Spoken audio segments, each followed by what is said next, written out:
Hello, welcome again to FAIRtax Power Radio. I'm Bob Paxton. I'm Bob Scarborough. And we are the FAIRtax Guys. I have my invisible banner with me. Your virtual banner there, your scrolling banner is still back at the radio station. We record two programs at a time, so you are still up there enjoying your vacation in an undisclosed location not too far from your house. That's right. Around the corner and down the street. That looks pretty cool. And again, if you missed it last week, we will remind folks that we will have our annual live program on FAIRtax Power Radio from WTOB on Sunday, October 19th. So we're on at 8 o'clock in the morning up there. And if you live in Winston-Salem, well, obviously you can get the station over the air. If you don't, you can call up WTOB980.com and listen to the stream there. And if you got a question about the FAIRtax or just want to say hi to us, we sure appreciate that. We'll talk to you live on October the 19th. That will be, you'll bring your video camera, of course. We will record that and show that to the regular podcast audience a bit later. But that's good. I always enjoy coming up there and not just for the Mr. Barbecue and Cheerwine. That is always a fun thing to do on Sunday morning there and talking live with folks. The truth is that Bob P. is from Winston-Salem, North Carolina. And I grew up listening to your radio station. It wasn't my station back then. It wasn't your station back then. No, it was John Stanton's and George Lee and Lee Bryant and the Flying Dutchman and all those folks. Yeah, Dick Bennick, etc. Yeah. Oh yeah, I remember Dick Bennick, who became Dr. Paul Bearer. I mean, he was quite a character.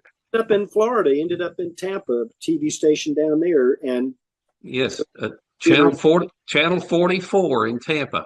Is where he ended up. Of course, unfortunately, he's no longer with us. But there's your history lesson on WTOB history, which is kind of cool. Let's move on FAIRtax Power Radio, as we do not have an unlimited amount of time here. We got to fit in our little 30-minute time slot for the radio stations, and we will see once again what the Congress critters are up to. Even during summer break, they are still proposing changes to the tax code, and some of them, I tell you what, it'll just it may have different effects on different folks, but right. Let's get moving here to start off with FAIRtax Power Radio, Congress.gov.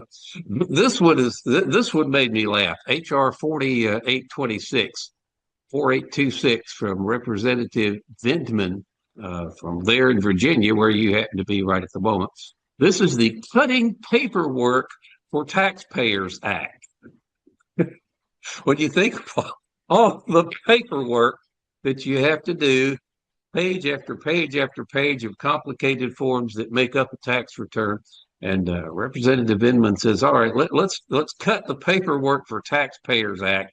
And he proposes a change to the Internal Revenue Code to get this, exclude from gross income any interest paid on an overpayment of tax in the case of an individual or small business. Looking at a very, very narrow thing that most people are not going to end up doing with an overpayment of tax. You exclude from gross income the interest paid on over. I think this is the poster child for the title has absolutely nothing to do with what it actually does. That's got to go in the Hall of Shame, Bob. That's got to go in the Hall of Shame. All right, I can arrange that. Not a problem for you. Okay, let's look at HR 4787.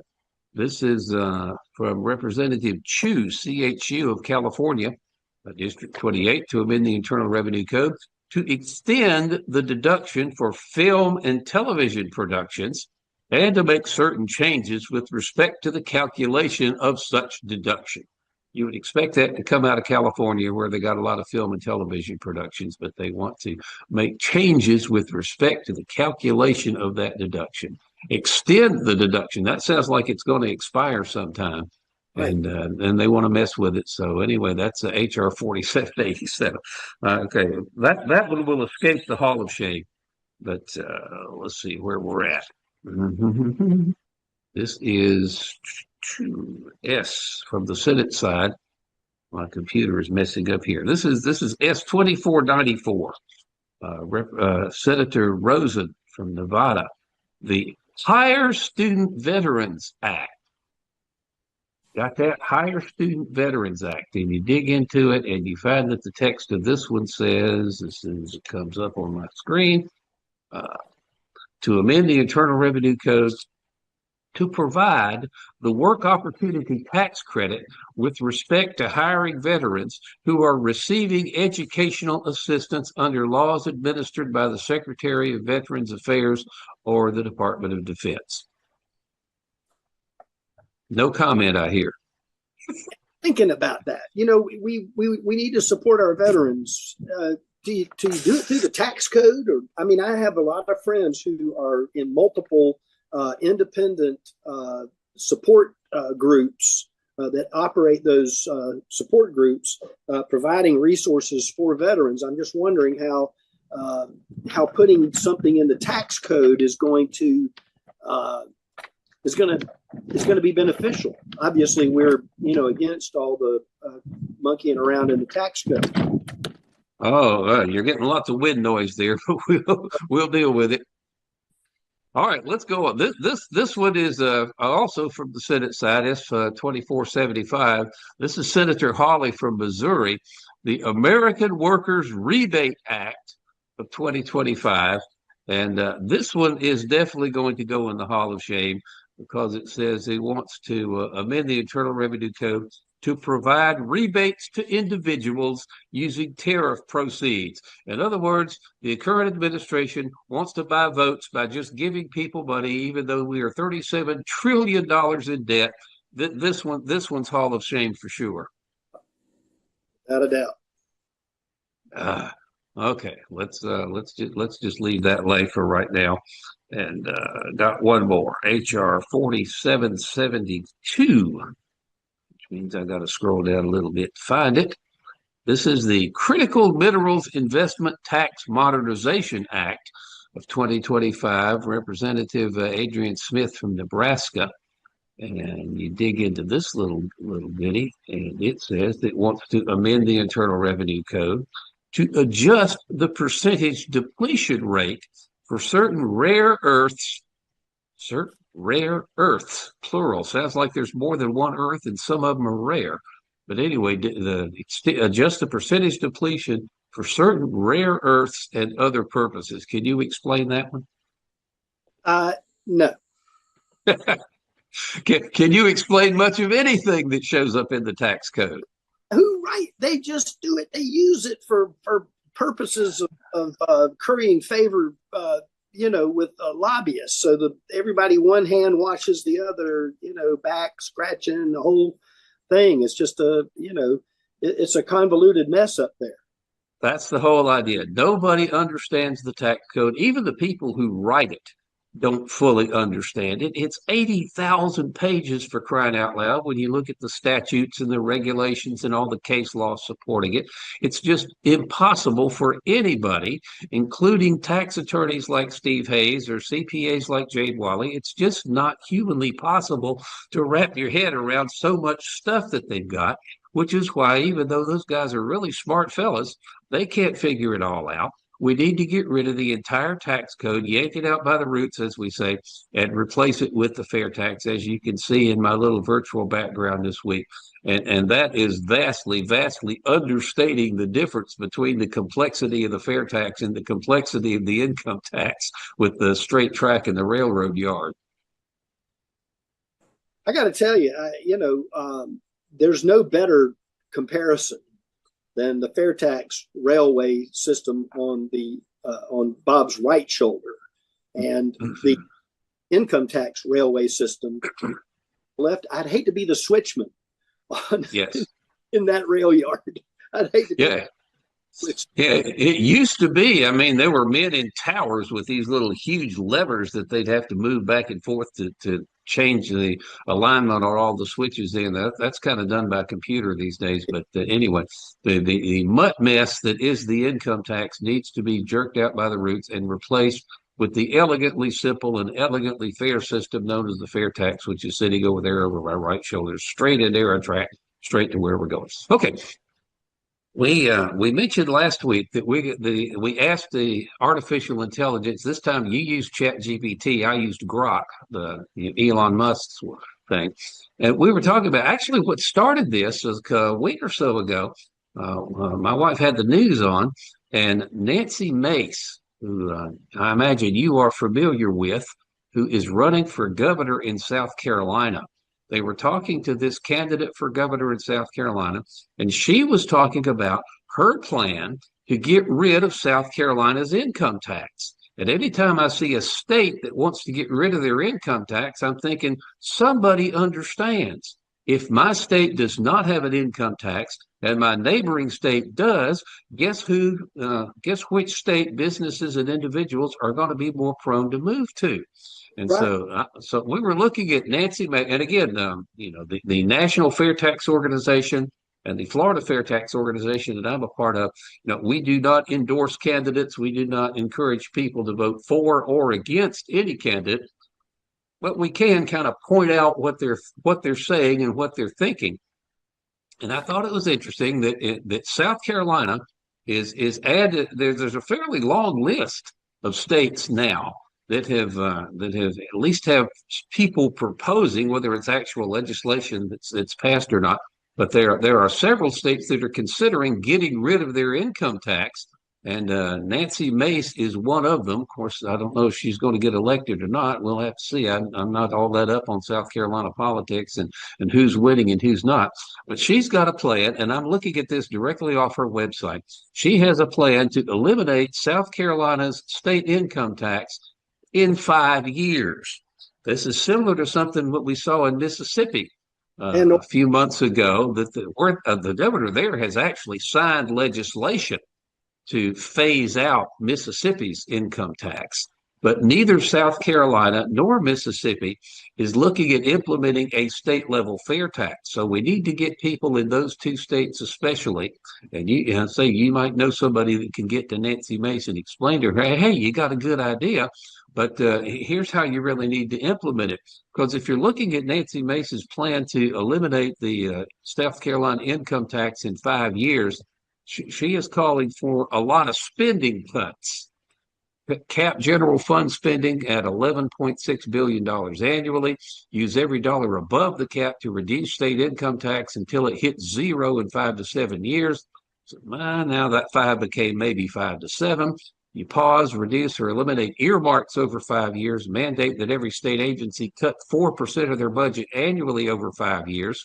And eliminate departments, boards, and commissions that don't serve key functions. Now, spending cuts are good, but I tell you what, if you're going to start, eliminating your income tax, you have to replace that revenue somehow. You really do.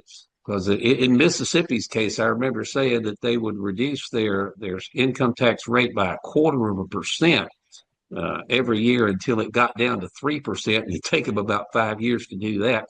Then beyond that, the legislation says, well, any further reductions, will depend on how badly the state needs your money. If how the revenue and spending balances goes out, we'll get rid of your income tax when we no longer need your money. It's what Mississippi's legislation says, and that's I think that's crazy. But it is interesting, though, Bob, that so many states are looking at eliminating their income tax. I think it's great. And like you said, the race to do it first is important. North Carolina has been working diligently for the last number of years to basically zero out the state income tax over time. It's like 4.25 or 4.025 now, and then after 2025, it's going to be down to 3.99%. So every year, it's a little bit more and a little bit more. And I don't think that now Representative Mace is soon to be a candidate for governor of South Carolina. I don't think she's wrong necessarily in trying to cap spending. I think sure. That's something that you have to work on and almost concurrently with. But getting a consumption tax within the state, your state that you're in, Florida, is a prime example of how that works. I know a lot of states are talking about property taxes and getting, curtailing or replacing property tax with a cash register retail tax of some kind. So So those things are important all together. And we know that a fair tax model at the state level can supercharge, states. North Carolina is experiencing record, numbers of people moving here because of the opportunities that are here, not only in business but also because of the lower income tax rate too. Yeah, well, Mississippi's plan, they do have a plan in that legislation to replace the lost revenue. They're going to try to raise their gas tax. It's currently 18 cents a gallon. They're going to try to raise it up to 27 cents a gallon. And then that's by July of 27, 2 years from now. But then the legislation also says, well, if we need to raise it any further, we will. So, that's what's going to do. But let me mention what we did. I asked Grok, X platforms, artificial intelligence, which U.S. states are thinking about eliminating their state income tax. And I got a list that was longer than I thought I would get. Of course, they mentioned Mississippi. Oklahoma, Governor Kevin Stitt has pushed for the complete elimination of the state's personal income tax. Recent legislation in Oklahoma reduced the number of income tax brackets from 6 to 3, cutting the top rate from 4.75 to 4.5, a quarter of a percent. Further reductions planned through revenue triggers, potentially costing $4.5 billion annually when fully phased out. Oklahoma. I say we've been talking about Georgia and Alabama, both of which are actually looking at replacing their state income taxes with a fair tax style consumption tax, which we obviously think is the way to go. Also on this list that Grok gave me, Iowa, Governor Kim Reynolds has endorsed eliminating the state's personal income tax. They've already transitioned to a flat 3.8% income tax rate effective this January this year. There are proposals to enshrine this flat tax in the state constitution, with discussions about full elimination ongoing. We're not going to get into the problems with a flat tax. Missouri, Governor Kehoe there has called for the elimination of the state's personal income tax, and legislative leaders have proposed bills to cut income tax rates, fully exempt capital gains income, which could be a step. Grok mentioned Georgia. We've talked about there. Now, they are actually looking at a state-level fair tax, complete with the prebate and all. Louisiana, lawmakers have weighed eliminating the state income tax alongside adjustments to property and sales taxes. North Dakota proposals have been made to eliminate individual income taxes for low and middle income earners. Governor Kelly Armstrong's plan to phase out property taxes potentially signal broader tax elimination ambitions. Grok also mentioned there have been calls to eliminate the state income tax in Ohio. Everybody knows that Sarah Huckabee Sanders, Mike Huckabee's daughter, is now the governor of Arkansas, and she obviously knows what the fair tax is all about. So there are proposals in Arkansas to eliminate that state's income tax. Colorado, some lawmakers have called for eliminating the state income tax, which is kind of surprising given how blue Colorado is. And Utah, also discussions about eliminating the state income tax has surfaced. Now, again, Grok missed Alabama. So let's say 1, 2, 3, 4, 5, 6. Let me count these up. 6, 7, 8, 9, 10. Grok gave me 11 states and did not include the South Carolina plan we were talking about, and did not include Alabama. So there are at least 13 states where there is seriously under consideration the idea of getting rid of the state's income tax. And I think that is going to be, really key to passing the fair tax on the national level when states start getting rid of their income taxes. And especially if you do what Georgia and Alabama are doing and replace them with a fair tax, complete with prebate and all, and we see how well that works. And then if your state has an advantage over neighboring states because they don't have an tax and the other ones do, scale that up just to conclude nations of the world. The first nation on the planet to cut their corporate tax rate to zero is going to become the business haven, the most business-friendly place on the planet to do business. And you talk about jobs flocking to that particular location, they're going to do it. And the United States really needs to be the first thing to do that by doing the fair tax. Okay, you can talk now. Well, okay. Well, there are. Thank you very much. There are a lot of creative ways that states are doing this that are trying to reduce taxes. property taxes for seniors, for example, Hawaii, 65 and older, you could knock $160,000 off of your home's assessed value, reducing your property tax liability. There are other states that are doing the same thing, including the state that you're in, Florida, South Dakota, Mississippi, Washington State, New York, Alaska, Louisiana, Alaska, where you were not too long ago. So we look at those states that are doing that.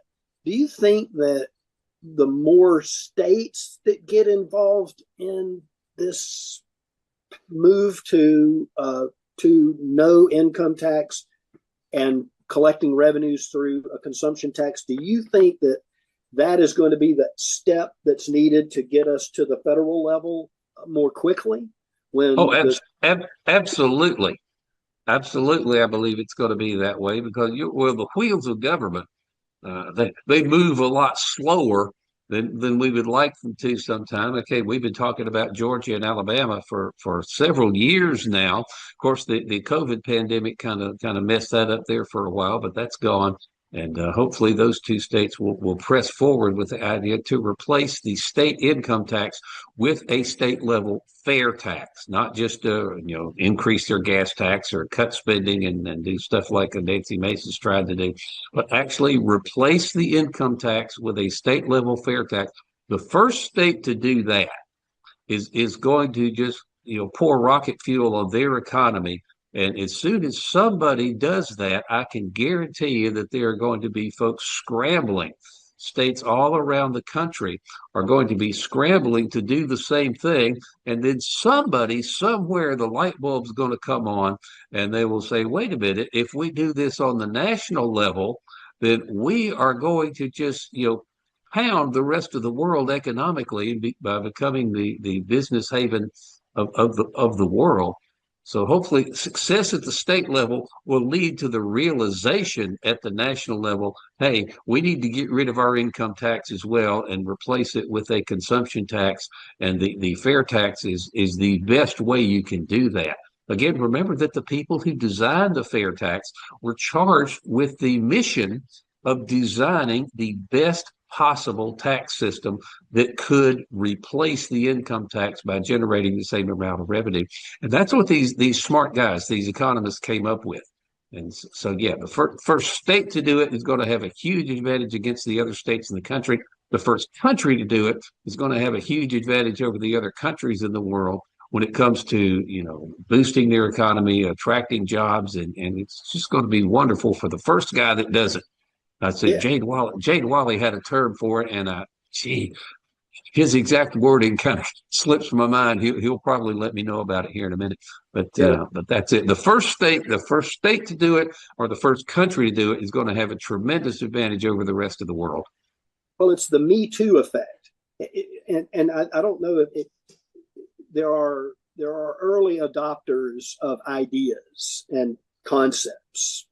Those that are willing to take that step can do so. And this is where we want to encourage our listeners and viewers to go see your local representatives, your state, your district representatives, and encourage them. Say, this is what we're looking at on a national level. This is what other states are doing. We need to move toward that. North Carolina's kind of a flat approach to the tax. Is still going to be an income tax somewhere around 2029 or so. They anticipate that the rate is going to be somewhere under 3%, like 2.99, but they keep stepping it down. It never really goes away. Yeah, but if South Carolina gets to zero before North Carolina does, we'll have to accelerate the process up there. Absolutely. Absolutely. It's like used to be when you didn't have a lottery ticket option in South Carolina state lottery, you ended up in Georgia, just across the border for, you go down there and have dinner or whatever and stop off at the convenience store and buy your lottery ticket. Now all states, North Carolina included, have the state lotteries for education, et cetera. Thing can happen with eliminating the income tax, not just flattening it like North Carolina is doing, but encouraging your district representatives to begin to push this at the state level. I am encouraged by how many different states the idea of getting rid of the income tax is at least being floated. And the reason in all cases is pretty much the same. Hey, this is going to give us an advantage over our neighbors if we get rid of our income tax and they don't. People have figured out that the income tax is a bad idea for the economy. Economists all across the political spectrum are in agreement that an income tax is much more injurious to the economy in general than a consumption tax is. And now some these states, and I'd say some of the states on Grok's list there were pretty blue, and they still getting the idea, hey, getting rid of the income tax is a good idea. And hopefully more and more people will latch on to that idea, realize that the logic behind it is impeccable, and not only demand it at the state level, but then bump it up. Hey, let's get the FAIRtax passed nationally. And if the FAIRtax passes nationally, I can almost guarantee you that any states that remain with a state income tax are going to get rid of them pretty quick. Right. And with the consumption tax, specifically with HR 25, you, the consumer, determine your tax rate by your spending. And this is the biggest thing for me is with the FAIRtax, you are encouraged to save. And that's probably one of the toughest things for people to do. You got $1 in my hand, I'm going to go buy something with it. Then the tax goes, etc. But folks, I encourage you to get in touch with your district representative in your county and all, and begin to have those conversations as we talk every week about the FAIRtax from the national perspective. HR 25, the same model can be laid over your state, and by golly, I think there are people that'll go, hey, I know I can do this. People say all politics is local. Well, this is a prime example. You could start out by talking to your city councilman, your county representative. Young people have a desire to go up that ladder of politics. They may end up in another session or two. They may end up in another few years at the state level, or be heading on to to Washington. So it's time for us to encourage those folks that are in that position. Or you, as an individual, may decide, hey, I need to step into public office, and here is something that you can carry with you: the knowledge that a tax on consumption is going to benefit everybody in your community, everybody in your state, everybody in the country. As you look at world politics. Well, we're out of time again, so I could just tell you, enjoy the rest of your vacation. We will see you next week. You will be back at the radio station as usual. Again, if you missed it earlier, we will be doing our FAIRtax Power Radio episode on Sunday, October 19th. Live from the radio station up there. Then we'll videotape it and show that to the podcast audience a bit later. But I say, enjoy the rest of your vacation, and we'll catch you in a couple. All right. All righty. That's going to wrap up this edition of FAIRtax Power Radio. Until we meet again, I'm Bob Paxton. I'm Bob Scarborough. We are the FAIRtax Guys, reminding you the FAIRtax is the only truly fair tax, and once you understand it, you'll demand it. So tell me, how could I pay less taxes? Less. Yeah, I'm trying to get ahead, so how can I pay less? Well, I suppose you could pay less taxes by earning less money, or you could give to charity. How is that going to help? Actually, I'm not supposed to tell you this, but if you know the right people, okay, or if you have a really good lawyer, you can usually get around the big ones. If I may. Under the FAIRtax, to pay less taxes, you would simply consume less. You would control how much you pay and when you pay your taxes simply by choosing what you purchase and when you purchase something. So I could stay focused and get ahead. Exactly.